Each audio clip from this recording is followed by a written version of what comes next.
अधिकतर मनुष्य ऐसा कहते हैं कि समय बड़ा ही बलवान होता है, उसमें बड़ी शक्ति होती है। समय स्वयं नहीं दिखता किंतु हमें सब कुछ दिखाया जाता है, तो इस समय से भयभीत रहना चाहिए। चलिए, अब हर एक की सोच है, अपने अपने अनुभवों पर हर एक ने अपनी सोच पाई है, उसका मैं सम्मान करता हूँ। और कहीं ना कहीं ये कथन सत्य भी है, किंतु जो व्यक्ति अपने जीवन में विकास पाना चाहता है, भले ही वो समय से क्यों ना डरे, उसे इस समय को समझने का प्रयास करना चाहिए।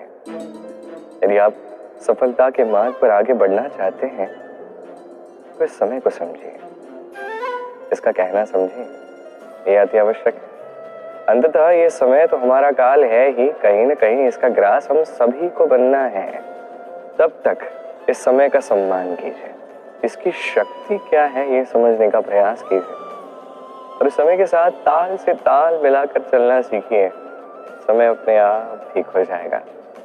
भय हम सभी को लगता है, पीड़ा हम सभी को होती है, कभी हम रोगी भी बन जाते हैं, और ऐसे समय में कभी माता की ममता, कभी पिता का साथ, कभी मित्रों द्वारा प्राप्त हुआ ये साहस हमें उबरने में सहायक बनता है। कभी हम निराश हो और हमारे अपने कुछ प्रियजन आकर दो मीठे शब्द क्यों ना कह दें, मनोबल बढ़ जाता है। ऐसी संसार के वन में यदि आप पीड़ित हो जाओ, कुछ शब्द प्रशंसा कीजिए, कुछ शब्द स्तुति कीजिए, कुछ ही क्षणों के लिए क्यों ना सही अपने इष्ट को स्मरण कीजिए, उनकी प्रार्थना कीजिए। साहस बढ़ेगा, शक्ति बढ़ेगी और आगे जाने का मार्ग भी दिखेगा। संसार में सफलता के मार्ग पर जब आप आगे बढ़ते हैं तो आपके परिश्रम, लगन, साहस के साथ साथ समाज की सोच भी चलती है। हर एक व्यक्ति कुछ न कुछ सोचता है, कुछ न कुछ कहता है। कुछ लोग ऐसे होते हैं जिन्हें लगता है कि आप कुछ नहीं कर सकते, वो आपकी निंदा करते हैं और इसी निंदा से हम भयभीत हो जाते हैं। इस कारण से अपनी आशा, अपना विश्वास खो देते हैं। अब निंदा से भयभीत होकर यदि हम लक्ष्य से चूक गए तो ये तो उचित नहीं है। इसलिए जीवन में बस परिश्रम करते रहिए, आगे बढ़ते रहिए। जिस दिन आप लक्ष्य को पा लेंगे, ये सभी लोग जो निंदा कर रहे थे, इनकी विचारधारा अपने आप ही बदल जाएगी। क्यों?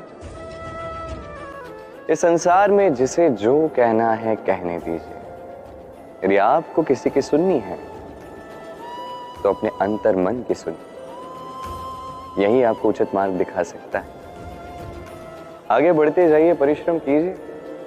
एक ऐसा दिवस आएगा तो ये निंदा करने वाले लोग आपके लक्ष्य प्राप्ति का उदाहरण किसी और को देंगे। मछली जल की रानी कहते हैं इसे, धाराओं के बीच जीने वाली। सहस्त्रों प्रकार की मछलियां होती हैं, किंतु सारी मछलियों में एक समानता अवश्य होती है। जानते हैं वो क्या है? वो ये कि मरी हुई मछली धारा के साथ बह जाती, वही जीवित मछली उस धारा के विरुद्ध तैर सकने में सक्षम होती है। तो प्रेरणा लीजिए उस मछली से जो कठिनाइयों के विरुद्ध खड़े होने का साहस रखती, जो धारा के विरुद्ध जाने के निरंतर प्रयास करती रहती। आप भी सुनिए अपनी हृदय की पुकार को, सुनिए अपनी मन की पुकार को, और जीवन रूपी धारा को बाधा नहीं, लक्ष्य बनाकर आगे बढ़िए। मंदिर में जब भी आप जाते हैं, उस प्रतिमा के आप चरण स्पर्श करते हैं। शिवलिंग का जब भी अभिषेक करते हैं तो स्वयं अपने हाथों से, दूध से या जल से आप उसे धोते हैं, उसका प्रक्षालन करते हैं। अब इसके पीछे कोई अंधविश्वास नहीं है, यहां बात आती है ऊर्जा की।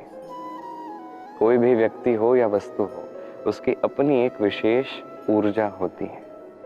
इसलिए जब भी हम बड़ों के चरण स्पर्श करते हैं तो उस स्पर्श द्वारा वो विशेष ऊर्जा हम अपने भीतर समाहित कर लेते हैं।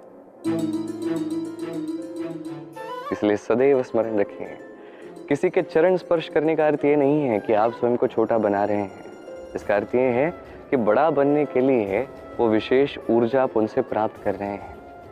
और एक जीवन का बड़ा सत्य ये भी है कि यदि आप जीवन में कुछ पाना चाहते हैं तो पहले झुकना सीखिए, या तो परमेश्वर के समक्ष, या तो मंदिर में प्रतिमा के समक्ष, या माता पिता के समक्ष, या किसी महापुरुष के समक्ष, या प्रेम के समक्ष।